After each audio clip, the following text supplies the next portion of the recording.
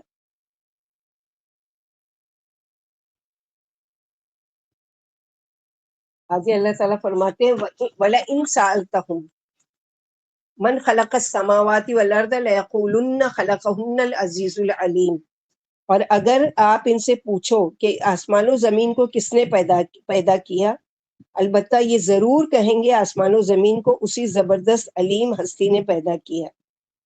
یعنی اقرار کرتے بھی تھے کہ یعنی سب کچھ اللہ تعالیٰ کا پیدا کیا، تو پھر اللہ کو مانتے کیوں نہیں جب اللہ تعالیٰ کی اس بات کو مانتے ہوئے کہ پیدا کیے. یعنی اگر ان مشرکوں سے پوچھا جائے کہ کائنات کس نے بنائی تو وہ بلا تعامل یہی جواب دیں گے اللہ نے.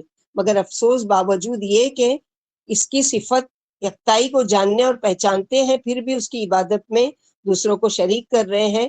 نادانی اور احسان فراموشی کی ایک حد ہوتی ہے، یعنی یہ تو حد سے بڑھ چکے ہوئے ہیں. جبکہ اللہ تعالیٰ کیا بتا رہے ہیں، الذی جعل لکم الارض مہدا وجعل لکم فیہا سبلا لعلکم تہتدون. اور وہی ذات ہے جس نے تمہارے لیے زمین کو گہوارہ بنایا، یعنی رہنے کے قابل بنایا، بچھونا بنایا یعنی بچھا دیا زمین کو. وجعل فیہا سبلا لعلکم تہتدون، اس نے تمہارے لیے اس میں کئی راستے بنا دیے، یعنی زمین کو بالکل ایک جیسا نہیں بنایا. جیسے ایک بچہ آرام سے جھولے میں سوتا ہے ایسے ہی تم پرسکون ہو، حالانکہ یہ زمین کیا ہے، ٹھہری ہوئی نہیں ہے بلکہ اپنے مدار میں گردش کر رہی ہے. جیسے سورج اور چاند اور دوسرے پلینٹ ہے وہ اپنے اپنے مدار میں گردش کر رہے ہیں، ایسے یہ گھوم رہی ہے، وہ فاسٹ گھوم رہی ہے.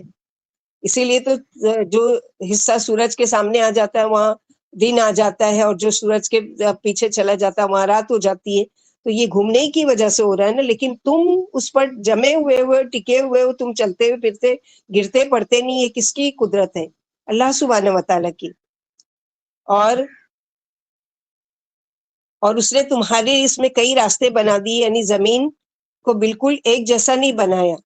اور اسی میں سے تم رزق تلاش کرتے ہو، اور اسی میں سے تم کیا کرتے ہو، کوئی احتجاج نہیں کرتی ہے وہ تم سے. اللہ کے حکم سے وہ تمہارے فائدے کے لیے حاضر ہے، اور اس پر تمہاری سواری کے لیے بھی راستے بنائے. یعنی یہ راستے اس لیے بنائے کہ تم ہدایت پاؤ، اللہ کو بھی پہچانو. لعلکم تہتدون، یہ راستے کیوں بتائے؟ ایک تو معنی یہ ہے کہ جو زمین بنائی ہے اس پر تمہارے لیے پگڈنڈیاں ہیں، راستے ہیں، اور یہ ساری چیزیں کیوں بنائی؟ تاکہ تم اس پر آرام سے چل سکو، پھر سکو، اور تمہارے لیے آسانی ہو. اور یہ آیتیں کیوں بیان کی جا رہی ہیں؟ تاکہ تم ہدایت پاؤ ان آیتوں کے ذریعے، اللہ تعالیٰ کی پہچان کرو کہ اس کی کس کس نعمت کو ٹھکرائیں گے. اس نے تو انسان کے لیے زمین بچھونے کی طرح آرام دہ اور قرارگاہ بنائی جو ساکن اور منجبد اور مضبوط ہے، جس پر انسان چلتا پھرتا، سوتا جاگتا، اٹھتا بیٹھتا اور رہتا سہتا ہے. زمین خود پانی پر ہے، سر بفلک پہاڑوں کی میخیں اس میں نصب کر دی گئی ہیں تاکہ اس کی حرکت سے انسان کے عیش و آرام میں خلل نہ پڑے.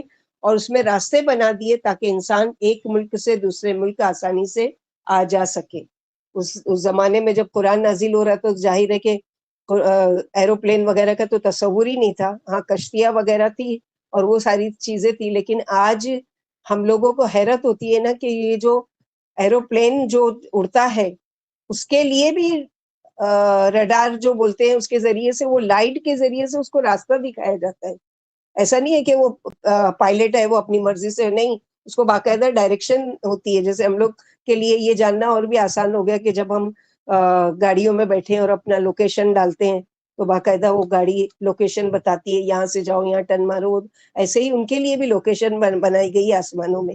سبحان اللہ، یعنی اللہ سبحانہ و تعالیٰ کی. اسی لیے تو سورہ رحمان میں یہی فرمایا نا کہ یعنی کیا ہے، فَبِأَيِّ آلَاءِ رَبِّكُمَا تُكَذِّبَانِ، اپنے رب کی کون کون سی نعمتوں کو جھٹلاؤ گے. یہ راستے بتانا، یہ سیدھا راستہ دکھانا. اور لعلکم تہتدون کا دوسرا معنی کہ ان آیتوں کو تم کو پڑھ پڑھ کر کیوں سنایا جا رہا ہے؟ تاکہ تم راستہ پاؤ ہدایت کا، تم راستہ پاؤ یعنی اللہ تعالیٰ کی طرف آنے کا. آیت نمبر 11 میں اللہ تعالیٰ فرماتے ہیں والذی نزل من السماء ماء بقدر فانشرنا به بلدۃ میتا کذالک تخرجون. اور اسی طرح وہی ذات ہے جس نے آسمان سے پانی اتارا ایک اندازے کے ساتھ، یعنی ہر علاقے کے لیے بارش کی اوسط مقدار مقرر کی جو سالہ سال سے اسی طرح برس رہا ہے. فَأَنشَرْنَا بِهِ بَلْدَةً مَيْتًا، پھر زندہ کیا ہم نے پانی کے ساتھ مردہ زمین کو. كَذَلِكَ تُخْرَجُونَ، اسی طرح تم نکالے جاؤ گے. قیامت کے دن تم بھی ان پودوں کی طرح زمین سے نکلو گے. جیسے عالم آخرت میں ہم لوگ پڑھ چکے کہ انسان قبر میں چلا جاتا ہے تو اس کا کیا ہوتا ہے کہ اس کی ریڑھ کی ہڈی کا ایک منکا باقی رہتا ہے، وہ یہ وہی نطفہ ہوتا ہے کہ جس سے وہ اس کی پیدائش ہوتی ہے، اور وہ صرف مٹی میں باقی رہتا ہے. اور پھر قیامت کے دن جب اللہ تعالیٰ اٹھانے کا ارادہ کریں گے تو بارش ایک ہلکی برسائیں گے جس سے انسان پودوں کی طرح اپنی اپنی قبروں سے اٹھ کر کھڑے ہوں گے. سبحان اللہ. تو یہ کس کا وہ ہے؟ اللہ سبحانہ و تعالیٰ کا زبردست یعنی قدرت کی نشانیاں. اسی کی یہ جلیل الشان نعمت ہے کہ وہ ایک اندازے کے ساتھ میں برساتے کہ زراعت کو فائدہ پہنچے، باغات لہلائیں، پھر یہ پھلوں کی دولت سے مالا مال ہو جاتے ہیں. پھر یہ میٹھا پانی نہ صرف تمہارے پینے میں آتا ہے بلکہ تمہارے جانور بھی سیراب ہوتے ہیں.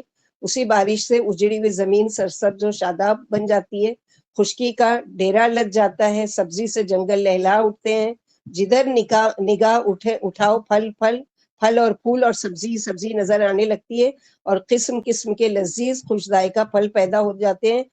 اور نادانوں، زندگی بعد الموت کے منکروں، تم بھی تو ایک دن اپنی قبروں سے اسی طرح زندہ کر دیے جاؤ گے. بارش سے زمین کی آبادی تمہاری زندگی بعد الموت کی بڑی زبردست اور ٹھوس دلیل ہے.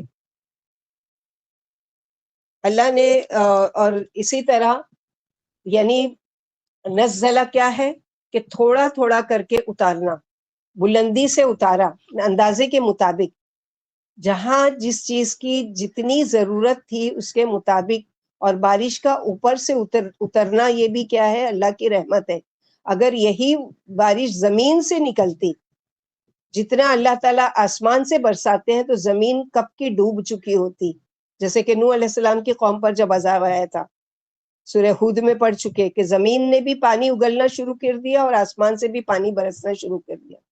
اور دوسری حکمت اوپر سے اتارنے کی کہ پھر پہاڑوں تک پانی کیسے پہنچتا اگر زمین سے اگتا. تو اللہ تعالیٰ کی ایک ایک آیت میں، ایک ایک ورڈز میں کتنی ساری یعنی نشانیاں ہیں.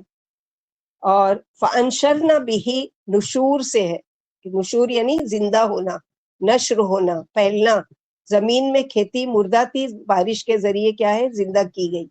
جب بارش برستی ہے تو نہ صرف یہ کہ کنویں، تالاب اور جھیل بھر جاتے ہیں، بلکہ تمام زمین کے درخت، پودے، کھیتیاں سیراب ہو جاتی ہیں، اور کافی مقدار میں زمین پانی کو اپنے اندر جذب کر لیتی ہے.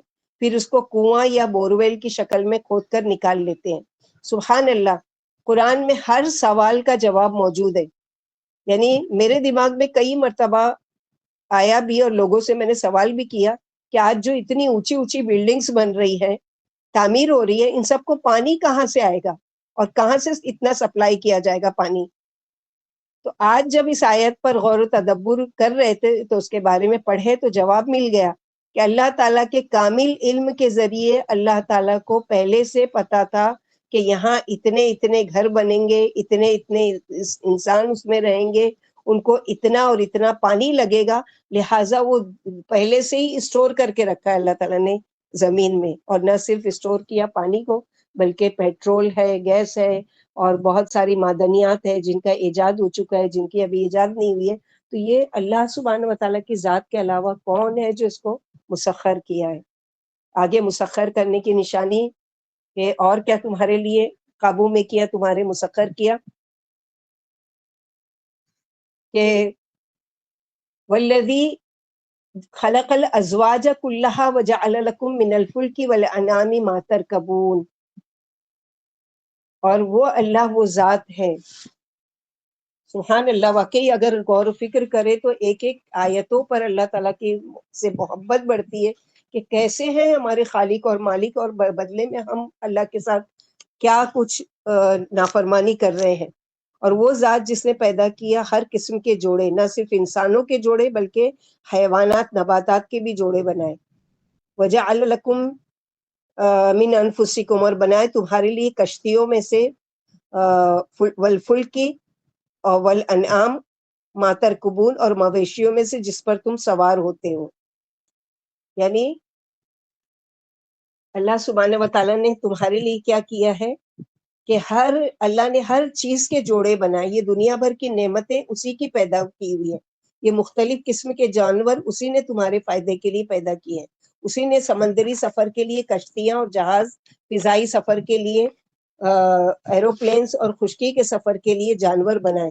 کچھ جانور تمہاری غذائیں ہیں، بعض کا دودھ تم پیتے ہو، بعض سواری کے کام آتے ہیں، تمہارا سامان اٹھا کر لے جاتے ہیں، اور تم ان پر سوار ہو کر لمبے سفر طے کرتے ہو۔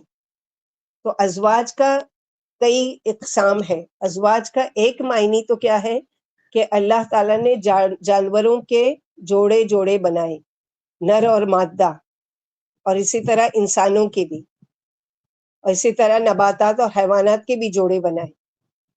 پھر دوسری قسم کیا ہے ازواج کی، کہ جیسے سردی بنائی تو اس کا اپوزٹ کیا بنایا، گرمی، دونوں جوڑے ہیں۔ آسمان بنایا تو اپوزٹ زمین، سورج بنایا تو چاند، جنت بنایا تو جہنم، ٹھیک ہے۔ پھر تیسری قسم کیا ہے کہ وہ چیزیں جو بدلتی رہتی ہیں جوڑے کی شکل میں، جیسے ایمان اور کفر، خیر اور شر، رزق کی فراگی اور تنگی، بیماری اور صحت، دنیا کا جوڑا، آخرت۔ لیکن صرف ایک اکیلی ہستی ہے، وہ ہے اللہ سبحانہ و تعالیٰ کی ذات، جو اکیلے پیدا ہوئی، جو اکیلے بنی۔ پھر ان جوڑوں کے بنانے کا بھی مقصد ہے، یعنی کچھ چیزیں ہیں جو ایک دوسرے کے اپوزٹ ہوتی ہیں، لیکن کچھ چیزیں ایسی ہیں کہ ان کے آپس میں ملنے سے ہی نئی چیز وجود میں آتی ہے۔ مثال کے طور پر جیسے الیکٹرک ہے، الیکٹرک میں کیا ہوتا ہے کہ پلس اینڈ مائنس اپوزٹ جو ملتے ہیں اس سے وہ رگڑ کر کیا ہے، الیکٹرک تیار ہوتی ہے۔ اسی طرح انسان کے جوڑے، یعنی مرد اور عورت سے آگے نسل چلی، اللہ تعالیٰ نے یہ کیا۔ وجعل لکم من الفلک والانعام، اور ہر جانور سواری کے لیے نہیں ہے، یعنی ہر جانور کو اللہ تعالیٰ نے، جیسے ہم لوگوں نے پڑھا نا، کچھ جانور جن کو تم کھاتے ہو، بکری پر تم نہیں سواری کرتے، بیل پر تم نہیں وہ کرتے، اس کا گوشت کھاتے ہیں یا جو بھی ہے، دودھ پیتے ہیں اس سے، تو ہر جانور سواری کے لیے نہیں پیدا ہوا ہے۔ ابو ہریرہ رضی اللہ عنہ کہتے ہیں کہ میں نے رسول اللہ صلی اللہ علیہ وسلم سے سنا، ایک چرواہا اپنی بکریاں چرا رہا تھا کہ اتنے میں ایک بھیڑیا آ گیا اور ریوڑ سے ایک بکری اٹھا کر جانے لگا۔ تو چرواہے نے اس سے بکری یعنی چھیننی چاہی، تو بھیڑیے نے اس کی طرف دیکھا اور بولا، فتنوں کے دنوں میں اس کی رکھوالی کرنے والا کون ہوگا؟ جس دن، یعنی آج تو تم مجھ سے اس کو چھڑا رہے ہو، اس دن کون اس کو مجھ سے بچائے گا؟ یعنی اس دن میرے سوا اور کوئی چرواہا نہیں ہوگا۔ اسی طرح ایک شخص بیل پر بوجھ لادے ہوئے اس کو ہانک رہا تھا۔ بیل نے اس شخص کی طرف دیکھا اور کہا، میری پیدائش اس لیے نہیں ہوئی ہے، میں تو کھیتی باڑی کے کاموں کے لیے پیدا ہوا ہوں۔ لوگوں نے کہا کہ سبحان اللہ، کہ کس طرح جانور بھی بول پڑتے ہیں۔ یعنی لوگ جو سن رہے تھے آپ صلی اللہ علیہ وسلم کی زبانی یہ باتیں، تو ان لوگوں نے کہا کہ سبحان اللہ، کیا جانور بھی باتیں کرتے ہیں؟ تو آپ صلی اللہ علیہ وسلم نے فرمایا، میں ان واقعات پر ایمان لاتا ہوں، اور ابو بکر بھی ایمان لاتے ہیں، اور عمر رضی اللہ عنہ بھی ایمان لاتے ہیں۔ یعنی اپنے ایمان کے ساتھ ساتھ میں ان کے ایمان کی بھی تصدیق کرتا ہوں، حالانکہ وہ دونوں موجود نہیں تھے اس مجلس میں۔ یہ تھا کانفیڈنس، یہ تھا اعتماد، یعنی دین والے ایک دوسرے کے بارے میں ان کے ساتھ ایک مان ہوتا ہے، وہ یعنی مان لیں گے، یعنی جیسے کہ آپ کسی کو اچھی طرح جانتے ہیں، اور اگر کوئی اس کے بارے میں کوئی غلط بات پھیلاتا ہے تو آپ سنتے ہیں، تو بے ساختہ آپ کہتے ہیں امپاسبل، ہو ہی نہیں سکتا کہ وہ ایسا بول سکتی ہے، میں نہیں مان سکتی کہ وہ ایسا کر سکتی ہے۔ جیسے کہ معراج کے واقعے کے بارے میں آپ صلی اللہ علیہ وسلم جب قریش مکہ کو وہاں کے حالات بتا رہے تھے کہ میں مسجد حرام سے مسجد اقصی کی طرف ایک رات میں گیا بھی اور وہاں سے آسمان کی طرف گیا اور پورا واقعہ معراج. تو آپ ابو بکر صدیق وہاں موجود نہیں تھے. تو قریش مکہ نے مذاق کے طور پر ابو بکر صدیق کو راستے میں پکڑا اور کہا کہ جانتے ہو آج تمہارے ساتھی نے کیا دعویٰ کیا ہے کہ وہ ایک ہی رات میں مسجد اقصی گیا بھی اور آسمان کی سیر بھی کی اور یہ دیکھا اور یہ دیکھا اور یہ دیکھا اور واپس بھی آ گئے. تو ابو بکر صدیق نے کہا کہ اگر آپ صلی اللہ علیہ وسلم نے یہ کہا ہے تو میں اس کی تصدیق کرتا ہوں کہ آپ نے سچ کہا. اسی لیے آپ کا لقب کیا پڑا؟ صدیق، یعنی سچ بھی بولنے والے اور سچائی کو یہ کرنے والے، اس کی تصدیق کرنے والے. اس سے کیا پتہ چلتا ہے کہ سواریوں کا پیدا کرنا بھی اللہ تعالیٰ کی نشانیوں میں سے ہے اور اللہ تعالیٰ کی نعمتوں میں سے ہے. باجی جو 3 نمبر بولے نا آپ نے، ایمان، کفر، خیر اور شر، دنیا کا جوڑا، یہ جملہ کیا تھا؟ ہاں، تیسرا یہ ہے کہ وہ چیزیں جو بدلتی رہتی ہیں، جیسے ایمان اور کفر، خیر اور شر، رزق کی فراخی اور تنگی، بیماری اور صحت، دنیا کا جوڑا، آخرت. تو یہ کئی قسمیں ہیں جوڑوں کی کہ اللہ تعالیٰ نے، جیسے سورج، چاند، جہنم اور جنت، سردی، گرمی، اور یہ سب اسی طرح حالات کی بھی جوڑے ہیں. یہ حالات کبھی سب کے ایک جیسے نہیں رہتے، جیسے سورہ آل عمران میں پڑھ چکے وَتِلْكَ الْأَيَّامُ نُدَاوِلُهَا بَيْنَ النَّاسِ. یہ جو دن ہے ہم اس کو لوگوں میں پھیرتے رہتے ہیں. کسی کو آج امیر بنایا تو کل وہ فقیر ہو جائے گا، کوئی کل فقیر تھا تو اللہ کے اذن سے وہ آگے چل کر امیر بن جائے گا. اور اپنی آنکھوں سے ہمیشہ ہم لوگ دیکھتے ہیں الحمدللہ بہت سی ایسی مثالیں کہ جو پائی پائی کے محتاج تھے، اللہ تعالیٰ نے ان لوگوں کو اتنا نوازا اور اتنا وہ کیا کہ آج وہ گاڑیوں میں گھوم رہے ہیں اور آج بڑے بڑے گھروں میں رہ رہے ہیں. تو یہ کس کی تقسیم ہے؟ کہ اللہ سبحانہ و تعالیٰ کی، کہ اللہ تعالیٰ کی کسی کی بھی حالت کبھی ایک جیسی نہیں رہنے دیتے. لِتَسْتَوُوا عَلَى ظُهُورِهِ ثُمَّ تَذْكُرُوا نِعْمَةَ رَبِّكُمْ إِذَا اسْتَوَيْتُمْ عَلَيْهِ وَتَقُولُوا سُبْحَانَ الَّذِي سَخَّرَ لَنَا هَذَا وَمَا كُنَّا لَهُ مُقْرِنِينَ وَإِنَّا إِلَىٰ رَبِّنَا لَمُنقَلِبُونَ. اور تاکہ تم چڑھ کر بیٹھ جاؤ، جم کر بیٹھ جاؤ ان کی پشتوں پر، پھر تم یاد کرو اپنے رب کی نعمت کو جب تم سوار ہو جاؤ اس پر، اور تم کہو پاک ہے وہ ذات جس نے مسخر کیا ہمارے لیے اس کو، اور ہم اس کے قابو میں لانے والے نہیں تھے، اور بے شک ہم اپنے رب کی طرف پلٹنے والے ہیں. فرمائے یہ ساری نعمتیں تمہارے لیے بنائی اور خاص طور پر تمہاری سواری کا انتظام کیا، کیونکہ زمین اتنی پھیلا دی اور آبادی اتنی بڑھ گئی تو اللہ تعالیٰ نے جیسی سواری ہماری ضرورت کے مطابق بنائی.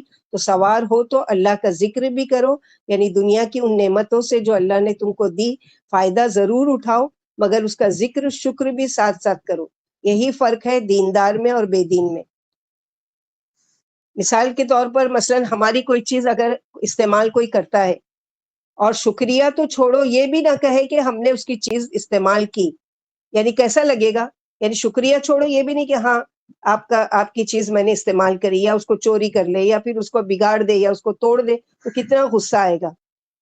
تو ہم سب اپنے رب کے ساتھ یہی کر رہے ہیں کہ اللہ تعالیٰ کی نعمتوں کو تو استعمال کر رہے ہیں، اللہ تعالیٰ کی نعمتوں کو تو وہ کر رہے ہیں، لیکن اللہ کا شکر ادا نہیں کرتے. تو ان نعمتوں کو استعمال بھی کرو اور اللہ کی اس نعمت پر شکریہ بھی ادا کرو، ذکر کرو، اور نعمتوں کے استعمال پر قیامت کے دن سوال بھی کیا جائے گا. تمہارا فرض ہے کہ جب ان پر چڑھو اور جم کر بیٹھ جاؤ تو اپنے رب کی نعمتوں کا شکر ادا کرو کہ اس نے کیسے کیسے مفید و طاقتور جانور اور سواریاں تمہاری فرما بردار بنا دی، اور دعا پڑھو کہ جس نے ان سواریوں کو ہمارے بس میں کر دیا. وہ پاک ہیں، اگر وہ انہیں ہمارے بس میں نہ کرتے تو ہماری کیا طاقت تھی کہ انہیں زہر کر سکتے ہیں. ہاتھیوں پر بھی سوار ہوتے ہیں، سب سے ہیوج جانور. اسی طرح اونٹوں پر سواری ہوتی ہے، گھوڑوں پر سواری ہوتی ہے. گھوڑے اتنے تیز رفتار کے انسان کو پٹک دیں یا چڑھ جائیں یا جو بھی کریں، لیکن وہ مسخر ہوتے ہیں. علی رضی اللہ عنہ جس وقت سوار ہونے لگتے تو رکاب میں پاؤں رکھتے، فرماتے بسم اللہ. کہ جب اچھی طرح بیٹھ جاتے تو فرماتے الحمدللہ، سبحان الذی سخر لنا ھذا وما کنا لہ مقرنین وانا الی ربنا لمنقلبون. پھر 3 بار کہتے الحمدللہ الحمدللہ الحمدللہ، اللہ اکبر اللہ اکبر اللہ اکبر. پھر فرمایا سبحانک لا الہ الا انت قد ظلمت نفسی فاغفر لی، پڑھ کر ہنسنے لگے، یعنی یہ پڑھے سب پڑھ کر سنایا اور ہنسنے لگے. تو میں نے پوچھا، یعنی جو صحابی ہے اس وقت وہ کہتے ہیں کہ میں نے پوچھا امیر المومنین یہاں ہنسی کا کیا موقع ہے؟ تو علی رضی اللہ عنہ فرمایا میں نے بھی رسول اللہ صلی اللہ علیہ وسلم سے یہی پوچھا تھا، یعنی آپ نے بھی یہی عمل کیا تھا کہ یہ پڑھا اور ہنسنے لگے، تو میں نے بھی آپ سے یہی پوچھا تھا کہ آپ کیوں ہنسے؟ آپ صلی اللہ علیہ وسلم نے جواب دیا کہ جب اللہ تعالیٰ اپنے بندے کے منہ سے یہ کلمہ سنتے ہیں کہ اے میرے رب مجھے بخش دے، تو وہ انتہائی خوش ہو کر فرماتے ہیں کہ میرے بندے کو معلوم ہے کہ میرے سوا کوئی گناہوں کو بخشنے والا نہیں، لا یغفر الذنوب الا انت. آپ صلی اللہ علیہ وسلم نے ابن عباس کو اپنے پیچھے سواری پر بٹھا لیا، عبداللہ بن عباس کو. پھر جب آپ صلی اللہ علیہ وسلم اچھی طرح سے بیٹھ گئے تو تین بار اللہ اکبر اللہ اکبر اللہ اکبر الحمدللہ الحمدللہ الحمدللہ سبحان اللہ اور ایک مرتبہ لا الہ الا اللہ فرمایا. پھر اس پر چت لیٹنے کی ہیبت بنا کر ہنسنے لگے اور ابن عباس کی طرف متوجہ ہو کر فرمایا کہ جو کوئی سواری پر سوار ہو کر میری طرح کرے اللہ اس کی طرف متوجہ ہو کر اسی طرح ہنس دیتے ہیں جس طرح میں تمہاری طرف متوجہ ہو کر ہنس رہا ہوں. ہم لوگ اگر یہ کریں گے تو ایک تو سنت پر عمل ہے اور اللہ تعالیٰ مسکرائیں گے ہنسیں گے. ہم لوگ پڑھ لیتے ہیں دعا، کبھی اس چیز پر انشاءاللہ عمل کر کے دیکھیں اور جب کوئی پوچھے تو بتائیں کہ اللہ کے نبی صلی اللہ علیہ وسلم نے بھی یہی کیا تھا. اللہ کے نبی صلی اللہ علیہ وسلم اپنی سواری پر چڑھتے تو 3 بار اللہ اکبر کہتے، پھر سبحان الذی سے منقلبون تک پڑھتے، پھر یہ دعا پڑھتے اللہم انی اسألک فی سفری ھذا البر والتقوی ومن العمل ما ترضى اللہم حول علینا السفر ولنا البعد اللہم انت الصاحب فی السفر والخلیفۃ فی الاہل اللہم اصبحنا فی سفرنا واخلفنا فی اہلنا. یعنی اے معبود میں اپنے اس سفر میں نیکی اور پارسائی کا سوال کرتا ہوں اور ان عملوں کا بھی جن سے آپ خوش ہو جائے. اے معبود ہمارے لیے ہمارا سفر آسان فرما اور ہمارے لیے بعد مسافت لپیٹ دے. اے معبود آپ ہی رفیق سفر اور اہل و عیال کا نگران ہے. اے اللہ سفر میں ہمارے ساتھ رہنا اور ہمارے اہل و عیال میں ہمارا جانشین بنا. پھر جب آپ سفر سے گھر واپس آتے تو فرماتے آئبون تائبون عابدون لربنا حامدون، ہم واپس لوٹ رہے ہیں تو توبہ کر رہے ہیں، اپنے رب کی عبادتیں کر رہے ہیں اگر اور اس کی بڑائیاں بیان کر رہے ہیں. اور اسی طرح لمنقلبون ہم یعنی ہم مر کر اس کے پاس لوٹ کر جانے والے ہیں. سواریوں کی آمد و رفت سے اور اپنے دنیاوی سفر سے آخرت کا سفر یاد کرو. اللہ نے ایک آیت میں دنیا کے سامان کا ذکر کر کے زیادہ آخرت کی طرف توجہ دلائی، جیسے کہ سورہ بقرہ آیت نمبر 197 وَتَزَوَّدُوا فَإِنَّ خَيْرَ الزَّادِ التَّقْوَىٰ، حج کی آیتوں میں یعنی دنیاوی سفر کرتے وقت زیادہ راہ لے لیا کرو لیکن بہترین توشہ تقویٰ ہے جو آخرت کا توشہ ہے. اسی طرح دنیاوی لباس کا ذکر کر کے اخروی لباس کی طرف توجہ فرمائی، جیسے سورہ اعراف آیت نمبر 26 وَلِبَاسُ التَّقْوَىٰ، یعنی لباس پہنا کرو لیکن بہترین لباس کیا ہے؟ تقویٰ کا لباس ہے اور افضل ترین لباس ہے. تو یہ ساری چیزیں ہمارے لیے اللہ تعالیٰ نے نہ صرف ہمارے لیے سواری بلکہ سواری پر کیا کرنا ہے، جیسے کہ ایک بہت پیاری دعا ہے کہ اسألک شکر نعمتی کا و حسن عبادتی کا و قلبا سلیما، جیسے کہ ہر نماز کے بعد ہم پڑھتے ہیں کہ اللہم اعنی علی ذکرک و شکرک و حسن عبادتی. تو اللہ تعالیٰ کتنے بڑے غفور الرحیم ہے کہ سواریاں بھی پیدا کی ہمارے لیے، اس کو مسخر بھی کیا، سر جھکا کر چلتے رہتے ہیں. اگر آپ لوگوں نے ماتھیران کا کبھی سفر کیا ہوگا تو خود گھوڑے پر بیٹھے ہوں گے، تو ایک تو وہ ہے، دوسرے یہ کہ جو چھوٹے چھوٹے خچر ہوتے ہیں ان پر اتنے بھاری بھاری سامان لاد کر وہ چلتے ہیں اور بیچارے سر جھکا کر چپ چاپ چل رہے ہوتے ہیں. گونی کے گوندی لدی ہوتی کیونکہ وہاں پر ٹرانسپورٹ کا کوئی اور ذریعہ نہیں ہے. ٹوائے ٹرین کے ذریعے وہ سامان نیچے سے اوپر آتا ہے، اوپر سے پھر وہ لاد کے پھر ان کے ہوٹلوں تک پہنچتا ہے. تو یہ ساری چیزیں کیسے، جیسے کہ ایک گدھے کے بارے میں کہانی آپ لوگوں نے پڑھی ہوگی، پتہ نہیں سب نے پڑھی ہے یا نہیں، کہ ایک گدھے کا جی مالک دعا تھا. بولیے نا، اسألک اسلو کا شکر نعمتی کا و حسن عبادتی کا و قلبا سلیما. اللہ میں آپ سے سوال کرتی ہوں نعمت کو شکر کا، بہترین عبادت کا اور سلامتی والے دل کا. تو وہ یہ ایک گدھے کی کہانی پڑھتے تھے بچپن میں, آپ لوگوں نے بھی پڑھا ہوگا, ابھی بولوں گی تو شاید یاد آ جائے گا, کہ ایک گدھا کا مالک تھا جو یہ نمک کا بزنس کرتا تھا. تو وہ کئی گونیاں لا کر اس کے اوپر لے کر جاتا تھا اور دریا پار کر کے اس طرف لے کر جاتا تھا, اور بیچارہ ظاہر ہے کچھ بول نہیں سکتا.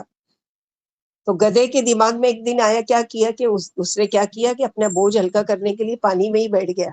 پانی میں بیٹھ گیا تو کیا ہوا ہوگا, نمک گھل کے خالی ہو گیا. اس کو بڑی مزہ آئی کہ یہ تو بہت اچھا طریقہ ہے, اب روزانہ میں یہی کروں گا. دوسرے دن بھی یہی کیا, تیسرے دن مالک کو بات سمجھ میں آ گئی کہ یہ اڑی بازی کر رہا ہے. اس نے کیا کیا, ایک دن اس کے اوپر روئی کو لادا اور بولا چلو. چلا, اب وہ عادت کے مطابق گدھا بیچارہ بیٹھ گیا, پانی میں بیٹھا تو وہ روئی اور ہیوی ہو گئی, تو دونوں کو سبق مل گیا. اسی طرح ہر سفر موت کی یاد دلاتا ہے. جیسے ہم سفر کرتے ہیں نا, ایسے ہی موت کو کی یاد دلاتا ہے کہ جا تو رہے ہیں, پتہ نہیں واپس آئیں گے یا نہیں. یا تو یہ بھی یاد رکھو کہ ایک دن تم اللہ سے ملنے والے ہو.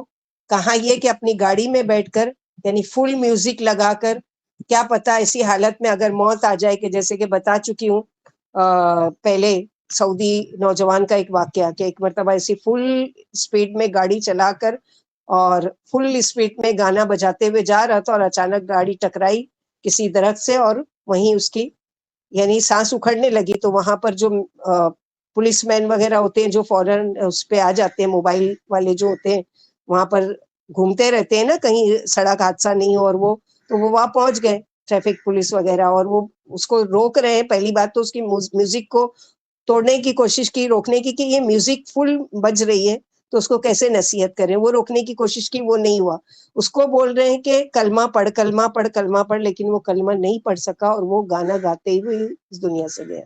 انا للہ و انا الیہ راجعون. جب خشری کہتے ہیں کہ ایک بادشاہ تھا, جب وہ سواری پر سوار ہوا تو وہ ایک شہر سے دوسرے شہر تک شراب پیتا رہا, اور ان دونوں شہروں کے درمیان 1 مہینے کی مسافت تھی. یعنی مسلسل وہ اتنے دنوں تک شراب پیتا رہا.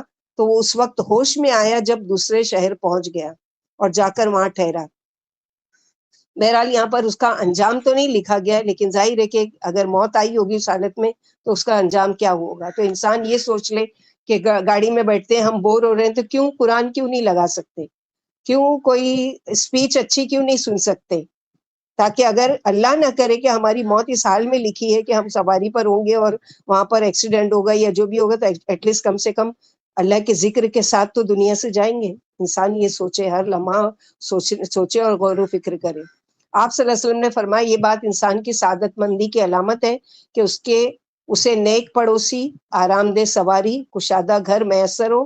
یعنی 3 چیزیں اس کے لیے خوش قسمتی کی علامت ہے. دوسری حدیث میں 4 چیزیں ہیں, جس میں نیک بیوی, کھلا گھر, نیک ہمسایہ, اچھی سواری. 4 چیزیں بدبختی کی علامت ہے, برا گھر, بری بیوی, برا پڑوسی, بری سواری. آپ صلی اللہ علیہ وسلم نے فرمایا تم میں سے ہر ایک کو دنیا میں ایک خادم اور ایک سواری کافی ہونی چاہیے. کیونکہ لوگ کیا کرتے ہیں, انہی چیزوں پر فخر کرتے ہیں نا, میرے پاس اتنے نوکر اور میری اتنی گاڑیاں. تو آپ صلی اللہ علیہ وسلم فخر نہیں کیا کرتے تھے, بلکہ کبھی کبھی گدھے پر بھی سواری کر لیا کرتے تھے. رسول اللہ صلی اللہ علیہ وسلم نے فرمایا, آپ صلی اللہ علیہ وسلم نے, کہ میری امت میں عنقریب ایسے لوگ ہوں گے جو طرح طرح کے کھانے کھائیں گے, رنگ برنگے مشروب ڈرنک پیئیں گے, اور طرح طرح کے کپڑے پہنیں گے, اور گفتگو میں بے احتیاطی کریں گے, جو منہ میں آیا بولتے جائیں گے, اور طرح طرح کی سواریوں پر سوار ہوں گے. وہ میری امت کے بدترین لوگ ہوں گے. تو سواری پر اگر ہم ذکر نہیں کرتے ہیں تو یہ سواری ہمارے لیے حسرت کا باعث ہوگی. کسی مجلس میں ہم ایک دوسرے کے ساتھ بیٹھتے ہیں اور وہاں اللہ کا ذکر کیے بغیر اٹھتے ہیں, تو یہ مجلس قیامت کے دن ہمارے لیے حسرت کا باعث ہوگی. اسی طرح بستر پر اگر ہم جاتے ہیں اور بستر پر اگر ہم اللہ کا ذکر نہیں کرتے ہیں, تو یہ سونا بھی ہمارے لیے قیامت کے دن ایک تو حجت بھی بنے گا, اور دوسرے حسرت کا باعث ہوگا کہ کاش کہ ہم اللہ کا ذکر کر کے سوتے. تو یہاں تک ہی, کیونکہ آگے کی آیت نہیں لے سکتے. کون سی آیت نمبر 14 تک. الحمدللہ. آگے انشاءاللہ ویٹنسڈے کے دن لیں گے. اللہ سبحانہ وتعالیٰ سے دعا ہے کہ اللہ تعالیٰ ہم لوگوں کو کہنے سننے سے زیادہ عمل کی توفیق عطا فرمائے, اللہ سبحانہ و تعالیٰ ہم کو کم از کم اتنا تو شکر ادا کرنے کی توفیق عطا فرمائے جتنا اللہ تعالیٰ نے ہم کو بے حساب نعمتیں دی ہیں.